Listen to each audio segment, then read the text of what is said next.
Have you ever had one of those days where your mind just won't quit?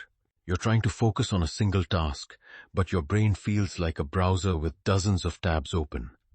Some playing music, some frozen, and you're not sure where the sound is even coming from. That mental static isn't just annoying. It's exhausting. It drains your energy and time, leaving you feeling stuck before you've even begun. Imagine seeing a tangled knot of cables or being stuck in gridlock traffic. That's what's happening inside your head. What if you could hit a reset button on that mental noise? Not by fighting your thoughts, but by changing your process. Today, you will learn a concrete, three-step system I call the Mental Reset Protocol. This isn't about vague inspiration. It's a practical toolkit you can use the moment you feel overwhelmed or stuck in a loop. To break free, we must first see the patterns clearly. Overthinking typically operates as one of two systems. Picture this on one side, a stern floating gavel. This is the endless judge. This is the voice of perfectionism and relentless scrutiny. Its core question is always, is this the absolute best, most flawless choice? Think of someone staring at a document, deleting and rewriting the same sentence over and over. Or someone comparing products online for an hour, terrified of picking the wrong one. The judge thrives on research, comparison, and the fear of being wrong. But here's a key insight. The judge often disguises itself as being thorough or responsible. It convinces you that this endless deliberation is necessary for success, when in reality, it's often the biggest barrier to starting. Now, picture the other side. A hamster running tirelessly on a wheel, going absolutely nowhere. This is the hamster wheel. This isn't about judgment. It's about repetitive, anxious rehearsal. Its core action is looping. It's replaying an old conversation for the 100th time. It's lying awake at night, imagining every single way a future situation could go wrong. It creates frantic motion without any forward progress. You might feel it physically. A tightness in your chest, shallow breathing, or that feeling of being on edge. So, I want you to pause for just a moment. Think of a current source of mental friction in your life. Is the primary energy coming from the judge's courtroom? That heavy pressure to be perfect? Or is it the hamster wheel's endless, dizzying spin of worry? The simple act of observing and naming it is your first and most crucial step. This is step 1. Name the game. When you label it, by saying quietly to yourself, the judge is ruling over this project, or, okay, the hamster wheel is spinning about that conversation. You perform a powerful psychological shift. You create a space, a moment of air, between you and the chaotic thought.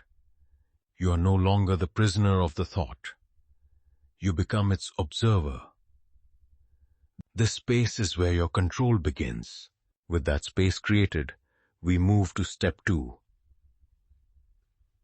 2. Ask the precision question. We cannot fight vague, foggy anxiety with vague, foggy intentions.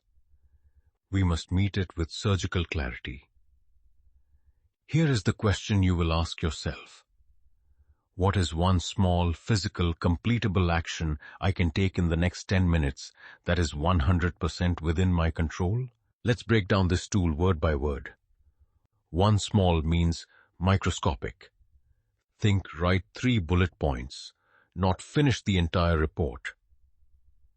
We are targeting momentum, not magnitude. Physical means you can do it with your hands or your voice. Type it, say it, organize a drawer, move something.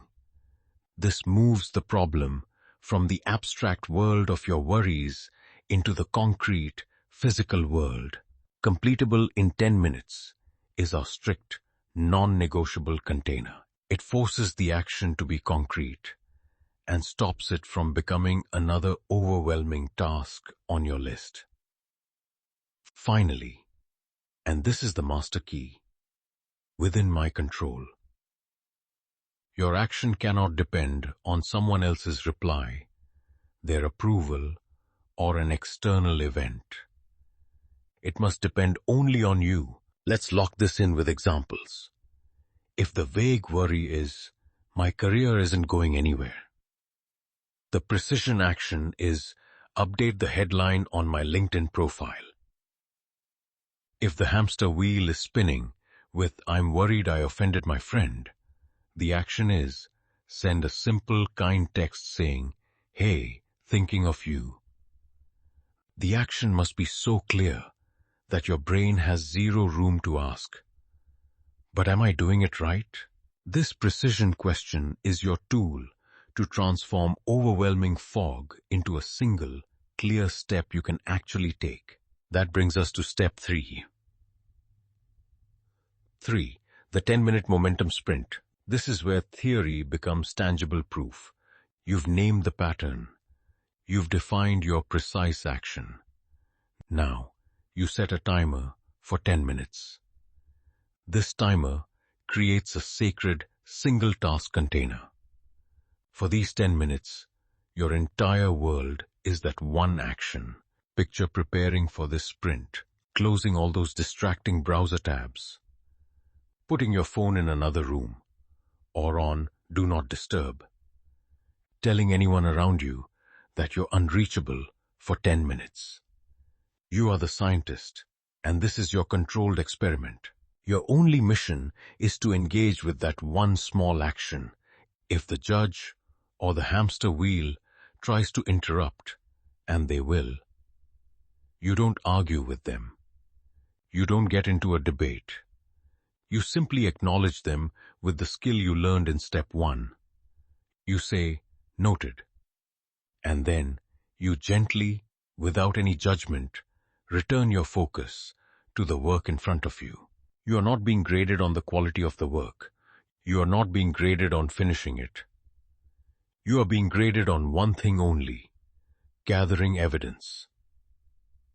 You are testing a simple hypothesis. Does focused action feel better than unfocused worry? When the timer beeps with that soft chime, you stop.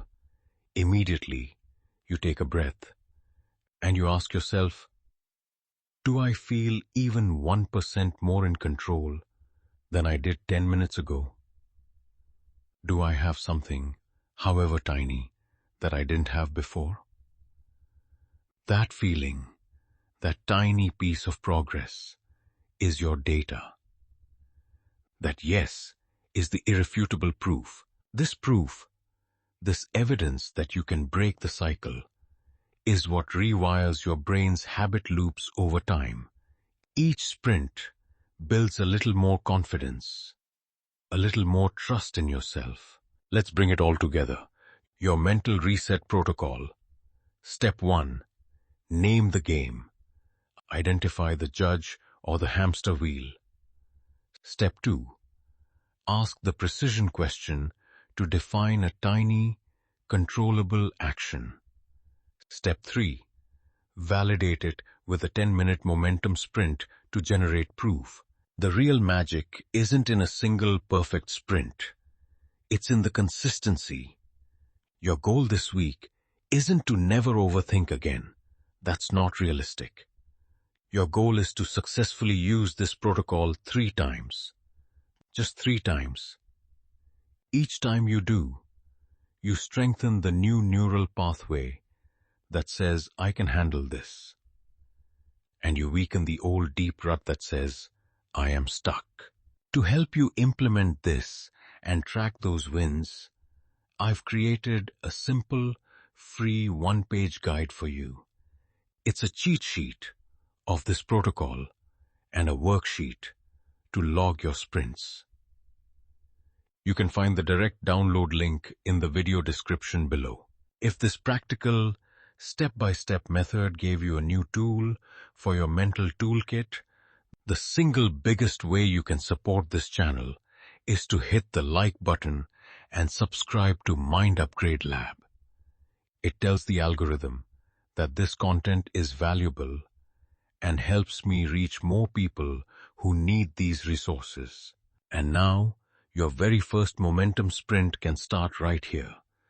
Your action is to head down to the comments and tell us one small thing you're committing to do in your next 10-minute sprint. Let's build a community of action takers, supporting each other in moving from overthinking to forward motion.